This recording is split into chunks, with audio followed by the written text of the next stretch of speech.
The unexpected inheritance. The red dust of Mars swirled against the reinforced windows of Dome Station 7 as James Chen finished calibrating the atmospheric processors. Another day of maintaining humanity's foothold on the red planet, another set of minor victories in humanity's greatest terraforming project. At 32, James had spent the last 5 years fine-tuning the machines that would, over centuries, transform Mars into a second Earth. He never expected that today would transform him from a simple engineer into the guardian of an interstellar empire's heir. The warning klaxons blared as an unscheduled ship entered Mars airspace. James looked up from his console, watching as a vessel unlike anything in Earth's fleet descended through the rust-colored sky. Its hull gleamed with an iridescent sheen that seemed to bend light itself, its design too elegant to be human-made. "Incoming vessel, you are entering restricted airspace," the automated defense system announced. "Please identify yourself." A response came in perfect English, though the voice held an otherworldly harmonic. "This is Ambassador Ktal of the Stellar Imperium. We carry a Priority 1 diplomatic message for James Chen of Earth." James felt his colleague's eyes turn to him. Sarah Martinez, his supervisor, raised an eyebrow. "Chen, what did you do to warrant alien diplomats?" "I wish I knew," he muttered, straightening his worn coveralls. They were hardly diplomatic attire, but there was no time to change. The ship landed with impossible grace on the visitor's pad, its hull not even marking the surface despite Mars' harsh dust storms. A delegation emerged, their forms tall and elegant, with skin that seemed to shimmer like mother of pearl. Their leader, presumably tall, carried a crystalline sphere that pulsed with internal light. James met them in the airlock chamber, trying to maintain his composure as the aliens towered over him. Ktal's 4 eyes studied him with an unnerving intensity. "James Chen of Earth," Ktal's voice resonated through the chamber. "By decree of Her Imperial Majesty, the late Empress Lyra of the Stellar Imperium, you have been named Guardian and Protector of Her Imperial Highness, Princess Zara, and Interim Regent of the Imperium's holdings in the Sol Sector." James blinked, certain he had misheard.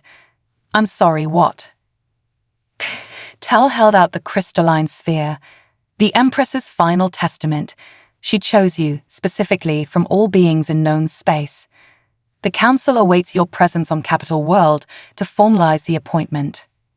"There must be some mistake," James protested. "I'm a terraforming engineer. I've never even left the Sol system. I know nothing about running an empire or protecting a princess." "The Empress's choice was quite deliberate," Ktal replied, a note of what might have been amusement in the harmonic voice. She said, "Find me the human who made a garden bloom in the harshest desert of their world.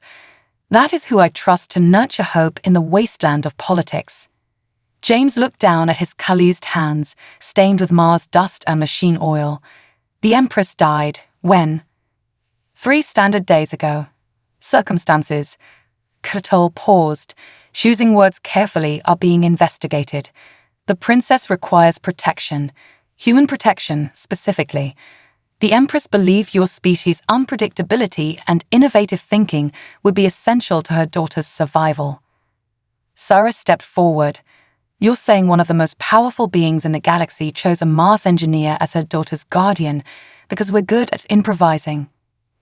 "Precisely," Ktal confirmed. "The Empress admired humanity's ability to thrive in hostile environments and create solutions no other species would consider. She believed these traits would be crucial in the coming days." James felt the weight of destiny settling onto his shoulders. He thought of his own parents, lost in the early Mars colonies, of a determination that drove him to ensure no other colonists would face the same fate. If an empress believed he could protect her daughter, what happens if I refuse? Then the princess becomes ward of the council. Ktal's tone darkened. The same council whose more conservative members oppose the empress's policies of cooperation with emerging species like humanity. The same council that would prefer humanity remain confined to their solar system. The implications were clear. James looked at the crystalline sphere, still pulsing with that strange inner light. Inside was a message from a dying empress, a final plea from a mother trying to protect her child, and perhaps the future of human-alien relations. "When do we leave for Capital World?" Critol's expression shifted in what might have been approval. Immediately. The council already moves to challenge the Empress's decision. They do not believe a human worthy of such responsibility. They will seek to discredit you before you can establish your authority. "They're probably right about my qualifications," James admitted, "but they're wrong if they think that'll stop me from trying." He turned to Sarah. "I guess I need to submit my resignation." Sarah shook her head, smiling. "Take a leave of absence instead. Something tells me we'll need your terraforming skills again someday." As James boarded the alien ship, he carried nothing but his tablet, his tool belt, and the determination that had kept humanity pushing into the stars. He didn't know the first thing about galactic politics or protecting princesses, but he knew about surviving impossible odds and making things work when they shouldn't. The ship lifted off, its engines silent as it broke through Mars' thin atmosphere. James watched his red world fall away, thinking of all the times humanity had faced challenges that seemed insurmountable. They had survived ice ages, crossed oceans, reached for the stars, and now they would help shape the future of an interstellar empire. He just hoped he wouldn't embarrass his entire species in the process. Council of Contempt. Capital World defied human imagination. As the diplomatic vessel descended through layers of shimmering energy fields, James witnessed a planet transformed into a single vast metropolis. Crystalline spires stretched beyond the atmosphere itself, their surfaces reflecting the light of 3 suns. Streams of vehicles flowed through the air in complex patterns that reminded him of neural networks. Overwhelming, isn't it? The voice behind him was melodic, but carried an edge of wariness. James turned to find himself facing Princess Zara. Unlike the pearlescent skin of Cthulhu's species, her complexion had a subtle violet hue that seemed to shift with her emotions. Her eyes, 3 of them arranged in a delicate triangle, studied him with unconcealed curiosity. "Your Highness," he managed, wondering if he should bow. "I'm James Chen. I'm sorry about your mother." "Are you?" She moved to stand beside him at the viewport. "You never met her, never knew her. Yet here you are, thrown into the heart of imperial politics because of her final decree." "I'm sorry that any child lost their parent," James replied honestly. "The reasons don't matter as much as the loss." Something in Zara's expression softened. "Mother said humans understand grief differently than other species, that you feel it more deeply, yet use it to grow stronger." She turned to face him fully. "Is that why she chose you? Because you understand loss?" Before James could respond, Cal appeared. "We're approaching the council chamber. They've assembled a full tribunal." "That was fast," James noted, "almost like they were waiting for us." "Of course they were." Zara's voice held bitter amusement. "They've probably been planning this since the moment Mother's death was announced. Ready to declare me unfit for rule without proper guidance from the right people." The council chamber proved to be a vast amphitheater carved from what appeared to be a single massive crystal. Thousands of beings from across the galaxy filled the tiered seats, their forms ranging from vaguely humanoid to utterly alien. At the center, a raised platform held 13 thrones, each occupied by a member of the High Council.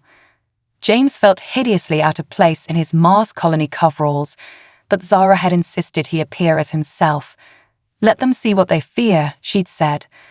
"A human who works with his hands, who builds rather than schemes." High Councillor Vex, a being composed of shifting shadows and points of light, spoke first. Their voice resonated through the chamber like distant thunder. "We are assembled to address the matter of Empress Lyra's final testament, specifically her appointment of a human guardian for Princess Zara and interim regent of Sol Sector Holdings." A murmur of disapproval rippled through the chamber. James noticed several councillors making gestures he assumed were their species equivalent of rolling their eyes. "James Chen," Vex continued, "you stand before the greatest governing body in known space. What qualifications do you offer to justify this appointment? James stepped forward, acutely aware of the dirt still ground into his boots. I'm a terraforming engineer on Mars. I help transform hostile environments into habitable ones. I solve problems, adapt to challenges, and keep systems running when they should fail. You dig in dirt and maintain primitive machinery, another counselor interrupted, their crystalline form flashing with disdain. This is not qualification to guide Imperial air. No, James agreed, surprising them. It's not, but it is qualification to protect one. Your Excellencies, I've spent my life learning how to keep things alive in environments designed to kill them.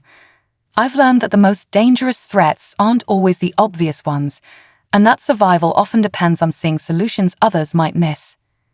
He gestured to his worn clothing. You look at me and see someone primitive, unqualified. You're not wrong about the unqualified part. I know nothing about imperial politics or courtly behavior. But maybe that's exactly why Empress Lyra chose me, because I'll focus on keeping Princess Zara alive and well, not on playing political games. And what are the economic implications? A counselor composed of floating geometric shapes demanded. The Sol sector trade routes are crucial to imperial stability. You would place these in the hands of a dirt worker. I would place them in the hands of the imperial bureaucracy, where they belong, James replied. My role is to protect the princess and ensure she reaches her majority safely, not to micromanage trade policies. And if we refuse to accept this appointment, Vex's voice held a dangerous edge. Then you declare that the final wishes of your empress mean nothing, Zara spoke up, stepping forward. You tell every citizen of the Imperium that even an empress's word can be overruled if it doesn't suit the council's preferences. A heavy silence fell over the chamber. James noticed several councillors shifting uncomfortably. Furthermore, Zara continued, her voice carrying clearly, you would demonstrate to humanity that the Imperium's promises of equality and cooperation are false. That humans, despite all diplomatic assurances, are seen as lesser beings, unworthy of trust or responsibility. James fought to keep his expression neutral, but inwardly he marveled at Zara's tactical skill. She just turned the council's xenophobia against itself. Denying her mother's choice would now be seen as a diplomatic incident with humanity, something the trade-focused Imperium couldn't afford. Vex's form flickered with what might have been irritation. The council will accept the appointment provisionally for 3 standard months. During this time, James Chen must demonstrate his capability to protect and guide Princess Zara according to imperial standards. Any failure will result in immediate revocation. Agreed, James said before they could add more conditions. Though I have one question. Why didn't you investigate the Empress's death before holding this hearing? Another silence, heavier than the first, fell over the chamber. James noticed Zara's skin tone shift slightly, a deeper violet that suggested surprise or approval. The Empress's death was natural, a crystalline counselor stated flatly. Really? James raised an eyebrow. Because Ambassador Cattol mentioned it was being investigated. Seems odd to investigate a natural death. Almost as odd as rushing to challenge her final wishes before completing that investigation. You overstep, human, Vex thundered. No, James met the shadow being's gaze steadily. I begin my duties as guardian. The princess's safety and interests are now my responsibility. That includes questioning anything that doesn't add up, no matter how exalted the source. As they left the chamber, Zara spoke softly. You realize you just made some powerful enemies. Better they show themselves now than strike from hiding later, James replied. Besides, I'm from Mars. Making powerful things work against their nature is basically my job description. For the first time since they'd met, Zara smiled. It transformed her face, making her look less like an imperial heir and more like the young woman she was. Mother was right about humans. You really don't know when to back down. Is that a compliment or a criticism? Ask me in 3 months, she answered, if we're still alive. Hidden agenda. The Imperial quarters assigned to James felt more like an art museum than living space. Crystalline walls shifted colors with the time of day, and gravity could be adjusted with a thought. He'd spent his first night sleeping on the floor. The auto-conforming bed made him feel like he was being swallowed alive. "You're supposed to be in the security briefing," Catal announced, appearing with the silent grace typical of their species. James didn't look up from his tablet, where he was reviewing the Empress's medical records. "I sent my regrets. The Council's security protocols are meaningless if they couldn't prevent the Empress's death." "That death was natural." "No," James interrupted, turning his tablet so Catal could see the display. "It wasn't. Look at these readings from her biological monitors. The pattern of organ failure is too synchronized, too perfect. Natural deaths are messy. This is engineered to look natural." Catal's pearlescent skin rippled with concern. "How did you access those records? They're classified at the highest level." "I'm a terraforming engineer. Environmental systems are environmental systems, whether they're monitoring a planet's atmosphere or a person's vital signs. The protocols aren't that different." James stood, stretching muscles stiff from hours of analysis. "Besides, the Empress gave me full access credentials. The Council just hasn't figured out how to revoke them yet." "You're playing a dangerous game, human." "No, I'm doing my job. Someone killed the Empress, and they're probably targeting Zara next. I need to understand how they did it to prevent it from happening again." He gestured to another display showing chemical analysis. "See this spike in neural activity before the organ failures? That's not natural either. Someone introduced a synthetic compound that mimicked her own biochemistry." Catal moved closer, their four eyes narrowing. "You determined all this from medical data. This, and the fact that 3 of her personal medical staff disappeared the day after her death. Official records say they transferred to outer colonies, but their transport records are too clean. No luggage manifests, no personal communications, nothing. They're either dead or hidden away by whoever's behind this." A soft chime announced another visitor. Princess Zara entered, her violet skin dark with fatigue. "The Council spent 6 hours debating new trade restrictions with the Sol system. I think they're trying to punish Earth for your appointment." "They're trying to distract us," James corrected. "Keep us focused on political battles while they prepare something bigger." He turned to Catal, who had access to the Empress's medical suite besides the missing staff. "Only High Council members," and Catal stopped, their skin paling slightly. "And," Zara pressed, "and members of the Genetic Purity Coalition. They were conducting research on extending imperial lifespans." James saw Zara's expression darken. "The same coalition that opposed Mother's policies on interspecies cooperation. The ones who claim genetic diversity weakens the Imperium." "Their leader, Director Venn, sits on the High Council," Catal added. "He's been pushing for stricter genetic screening of all Imperial citizens." James pulled up another display, this one showing security footage from the Imperial Medical Center. "Look at these access logs. Venn's researchers were in and out of the medical suite daily, always during shift changes when staffing was minimal." "That's not unusual," Catal protested.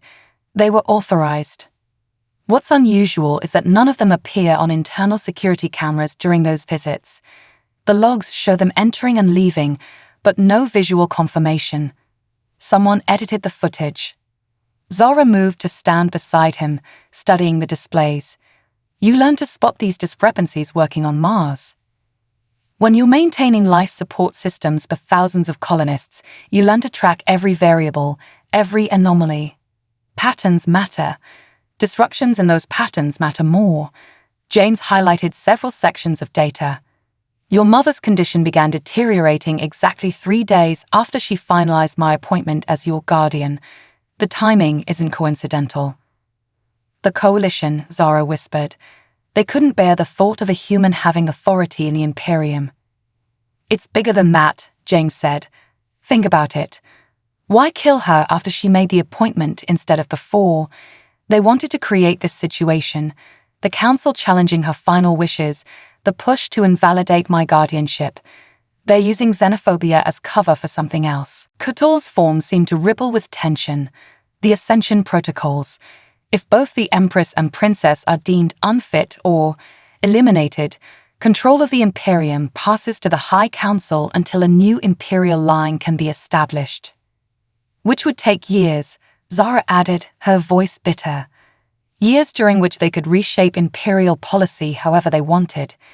James nodded, and the first changes would probably involve restricting Earth's growing influence in interstellar affairs.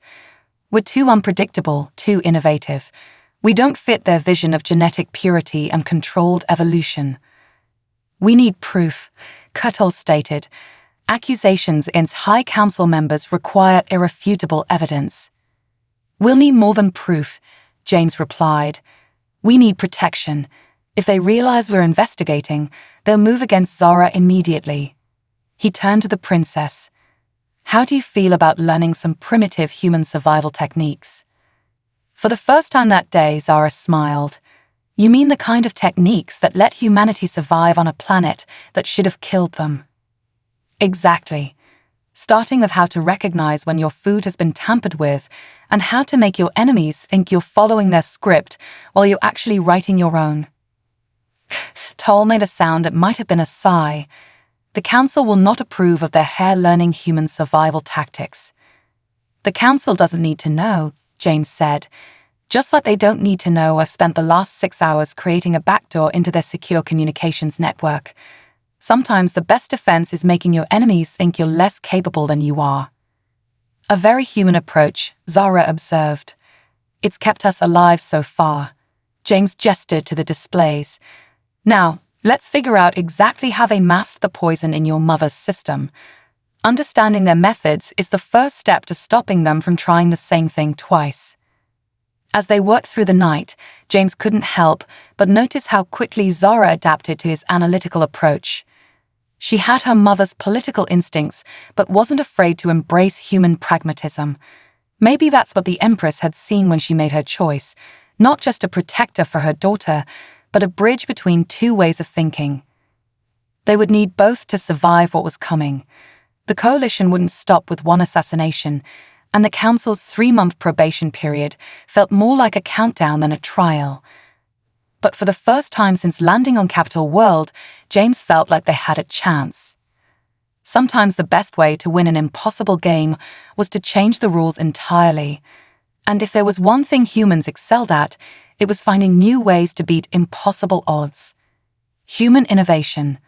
The assassination attempt came during the Imperial Heritage Ceremony, exactly as James had predicted. He watched from his position near the grand balcony as Zara followed the ancient rituals, her movements precise and graceful. To the assembled dignitaries, she appeared to be drinking from the ceremonial chalice of her ancestors. Only James knew she wasn't actually consuming anything. Such a shame about the princess's sudden illness, a silky voice commented beside him.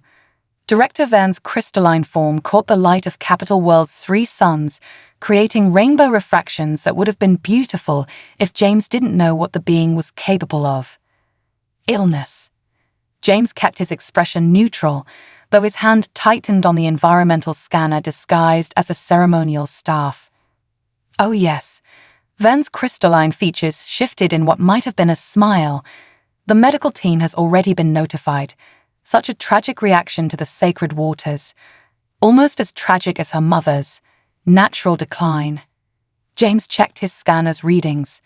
The ceremonial chalice's contents were riddled with the same synthetic compound that had killed the Empress. But this time, they were ready. Right on cue, Zara swayed on her feet. Her violet skin paled dramatically as she clutched the ornate railing. Gasps echoed through the assembled crowd as she collapsed. Medical team approaching, Couture's voice whispered through James's hidden earpiece. Coalition personnel, as expected. Remember, James subvocalized, let them think they've won. The medical team rushed forward, their instruments already drawn. James noted how they positioned themselves to block the view of other observers.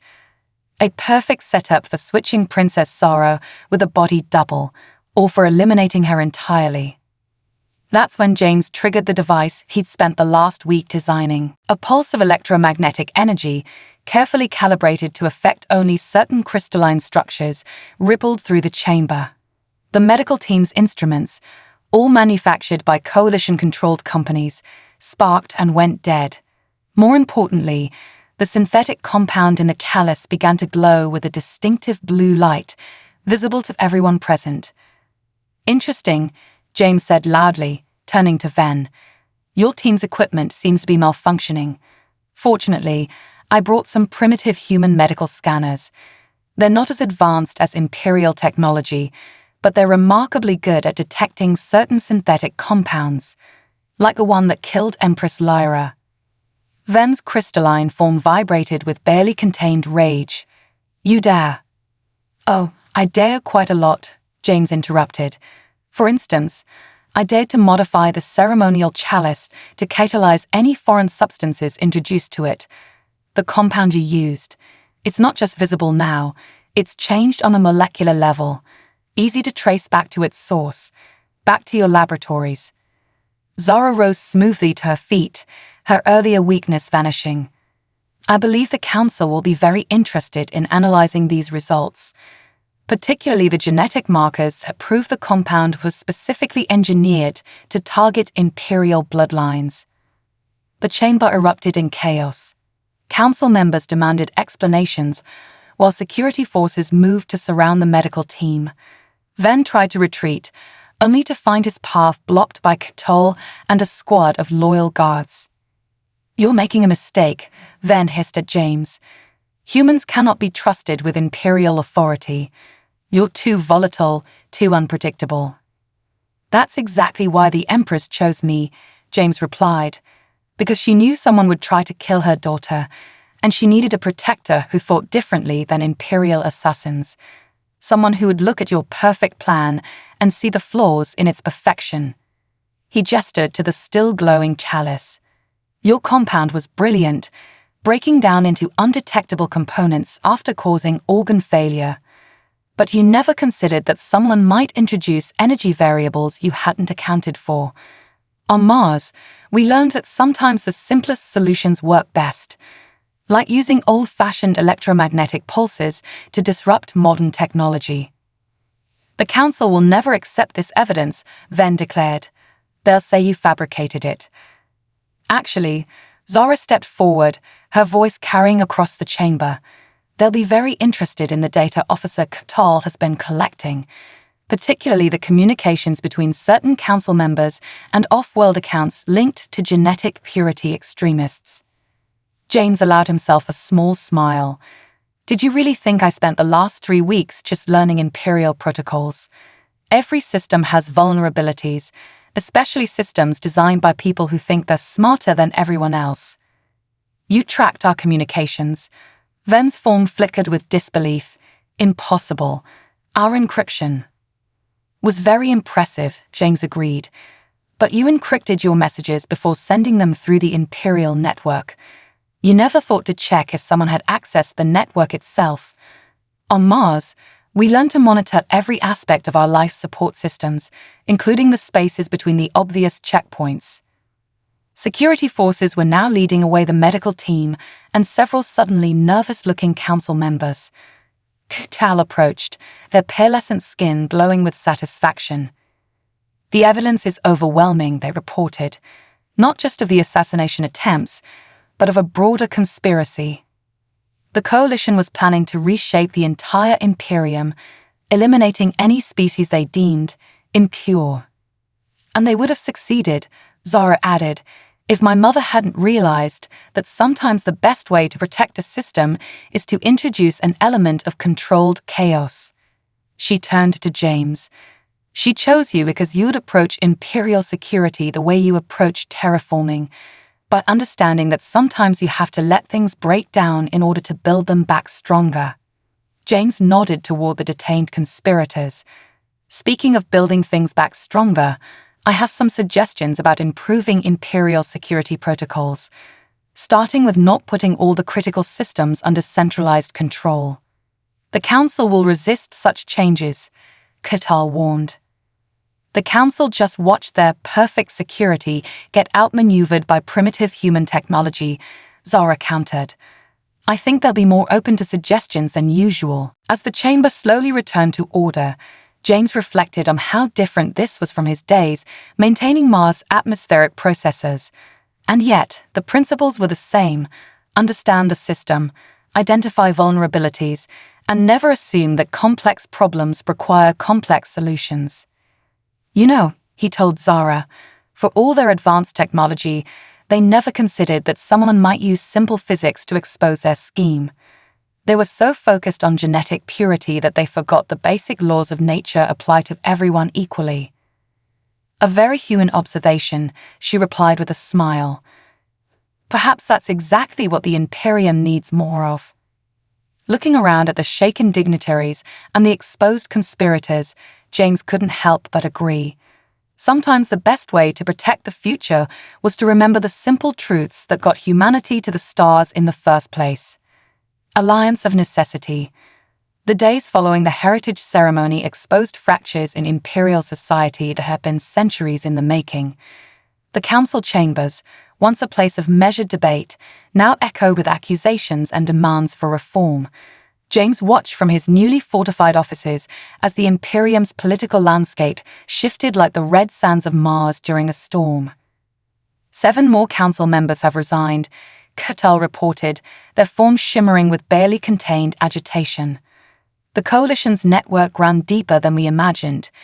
Nearly a third of the imperial bureaucracy is implicated. Good, James replied, surprising both Cattell and Zara, who sat reviewing security protocols on a modified Earth tablet. Better to expose the rot now than let it fester. Good? Toll's tone carried disbelief. The Imperium is facing its greatest crisis in centuries. Trade routes are disrupted, colonial governments are demanding autonomy, and half the remaining council is calling for emergency powers. James pulled up a holographic display of Imperial space, modified with his own analytical overlays. Look at it like a terraforming project. Sometimes you have to break down existing structures before you can build something better. The coalition didn't just appear overnight. They exploited weaknesses that were already there. Zara set down her tablet, her violet skin darkening with interest. Like a concentration of power in the council. Exactly. Your mother saw it coming. That's why she didn't just choose a human guardian. She chose one with experience in systems management. The Imperium isn't just a political entity. It's a complex system of interconnected parts, just like Mars's terraform network. And like Mars, Zara continued, catching his thinking, trying to maintain a flawed system only delays inevitable failure. Which is why we're going to rebuild it, James said, expanding the holographic display. Not restore it, rebuild it, starting with these. He highlighted several sectors near Earth. The Sol System Trade Alliance has been pushing for more direct involvement in imperial affairs. Now they'll get their chance. Toll moved closer to the display. You want to give humans more influence. After everything that's happened. I want to distribute influence more broadly, James corrected. The coalition's power came from centralization, controlling key positions in the council, the medical establishment, the security forces. But they never managed to infiltrate Earth's colonial operations. Know why? Because they considered us too primitive to bother with, Zara answered, a smile playing at her lips. Because Earth's colonies operate on distributed authority, James explained. Each settlement has its own governance, its own security, its own backup systems. It's messier than imperial central control, but harder to subvert. You can't poison the head if there isn't just one head. He manipulated the display, showing new trade routes and administrative connections. We create a network of semi-autonomous regions, each with its own governing council, but linked through a reformed imperial senate. No single group can accumulate enough power to threaten the whole. The conservative elements will resist, Cattell warned. They already claim humans are destroying imperial tradition. Imperial tradition nearly got the princess killed, James countered. Besides, we're not destroying tradition, we're adapting it. Just like humanity adapted to life on Mars, and before that, to every challenge Earth threw at us. Zara stood, moving to study the displayed networks. Mother used to say that the Imperium had grown too rigid, too afraid of change. That's why she looked to Earth, not because humans were perfect, but because they never stopped trying new approaches. A soft chime interrupted them. One of James's security programs had flagged unusual activity. He pulled up the alert, his expression hardening. Speaking of trying new approaches, we've got movement in the outer colonies. Several coalition-aligned governors are mobilizing their defense fleets. Looks like they're not going down without a fight. They're desperate, Catal observed. Their entire power structure is collapsing. Which makes them dangerous, James agreed, but also predictable. They'll try to seize critical resources, establish defensible positions. He highlighted several sectors. Just like on Mars, when a system starts to fail, you can predict where the breakdowns will occur. We don't have enough loyal forces to protect all these sectors, Catal said. We don't need to. James manipulated the display again, showing a new pattern of movements. We just need to protect the key nodes and let them exhaust themselves trying to maintain control of non-essential territories. Zara leaned forward, her eyes bright with understanding. Like how Earth colonies maintain multiple redundant systems instead of trying to protect every single component. Exactly. We let them guard their precious pure bloodlines while we build something new around them. A more resilient Imperium, built on cooperation instead of control. He turned to Catal. Contact the Earth colonial governors. Tell them we're implementing emergency protocol Genesis. Genesis. Catal's form rippled with confusion. I'm not familiar with that protocol. That's because I just made it up, James admitted. But it sounds official, and right now, we need everyone focused on building something new instead of fighting over the old system's corpse. Zara laughed, a sound that would have been shocking in the old imperial court. Using human informality to solve an imperial crisis. Mother would have loved it. She already did, James replied softly. That's why she set all this in motion. She knew the Imperium needed to change, and sometimes the best way to change a system is to introduce an element no one expects. As they worked through the night, coordinating with Earth colonies and loyal Imperial forces, James reflected on how far they'd come from that first meeting in the council chamber. The coalition had seen humans as primitive, unpredictable, and dangerous to their perfect order. They never understood that those very qualities, humanity's adaptability, our willingness to try new approaches, our ability to thrive in chaos, were exactly what the Imperium needed. The next few weeks would be crucial. The coalition's hardliners wouldn't go quietly, and restructuring an interstellar empire was rather more complicated than maintaining Mars' atmosphere. But for the first time, James felt like they were building something that could last, a system as resilient and adaptable as humanity itself. Revolution of truth. The coalition struck at dawn, capital world time.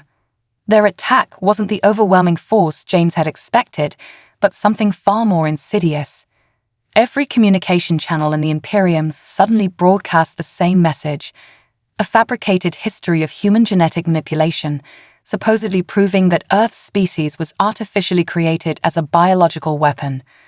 Clever, James muttered, watching the transmission from his command center. They couldn't beat us with force, so they're trying to turn the entire Imperium against Earth. The evidence looks convincing, Tal admitted, their pearlescent skin rippling with concern. They've manipulated genetic data from Earth's evolutionary record, highlighting the unusual jumps in human development. Zara, who had grown more confident with each crisis, was already accessing the emergency channels. Several outlying systems are calling for Earth's immediate quarantine. They're saying humans are too dangerous to remain part of the Imperium. Of course we're dangerous, James replied, his fingers flying over his modified control panel. We survived an ice age, crossed oceans in wooden boats, and turned the deadliest planets we could find into new homes. But that's not because someone designed us that way. He pulled up his own display, showing Earth's complete evolutionary record, not just the carefully selected fragments the Coalition had used. Look at the full pattern, every suspicious jump they're pointing to. It's matched by similar jumps in thousands of other Earth species. It's not genetic manipulation, it's adaptation. Life on Earth had to get creative to survive. They won't believe you, Catal warned. The Coalition's message plays into centuries of fear about human unpredictability. Then we'll show them something they can't ignore. James activated a command sequence he prepared for just such an emergency. Remember how I said every system has vulnerabilities? The Coalition just proved that by hacking every communication channel simultaneously.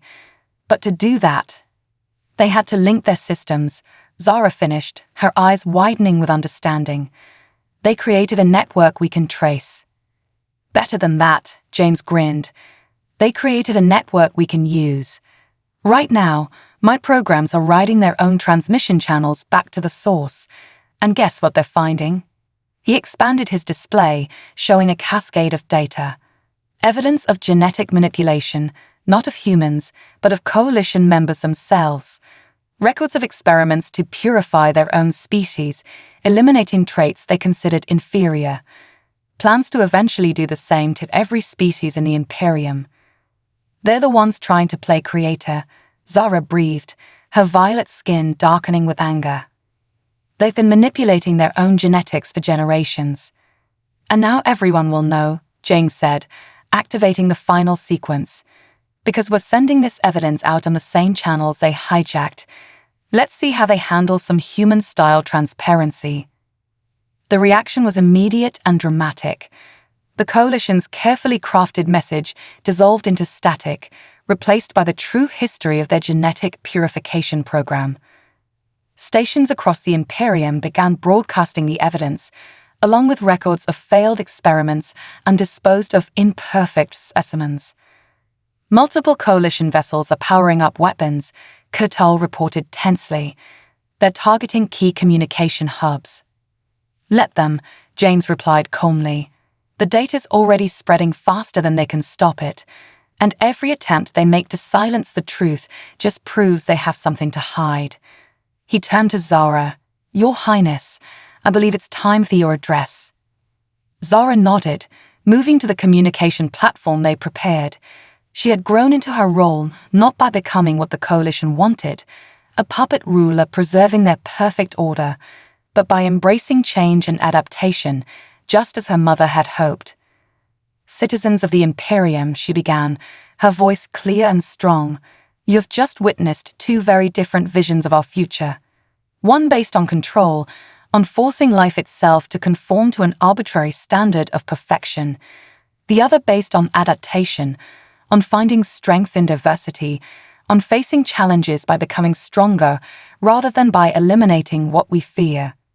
She gestured to the still streaming evidence of the Coalition's experiments.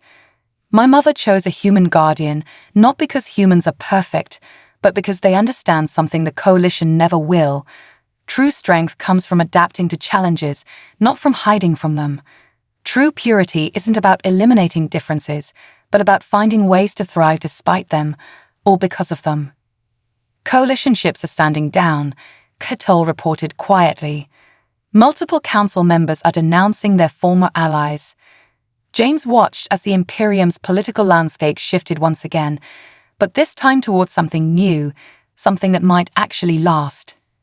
The Coalition had tried to use humanity's greatest strength, our adaptability, against us, never understanding that you can't weaponize the very thing that makes a species survive. You know, he told Zara as she finished her address, back on Mars, we had a saying, the most dangerous systems aren't the ones that look chaotic from the outside, but the ones that pretend to be perfect. Because nothing in nature is perfect, it's just perfectly adapted to its challenges. A very human perspective, she replied with a smile. Perhaps that's exactly what the Imperium needed all along. As the crisis subsided and the real work of reformation began, James thought about how far they'd come from that first meeting in the council chamber. The coalition had seen human unpredictability as a threat to their perfect order. They never understood that chaos and adaptation were nature's tools for building something stronger than mere perfection. The Empyrean would change now, becoming something new, something that embraced adaptation rather than feared it. And perhaps that had been Empress Laura's plan all along, not just to protect her daughter, but to save her empire by helping it learn to adapt, just like humans had always done.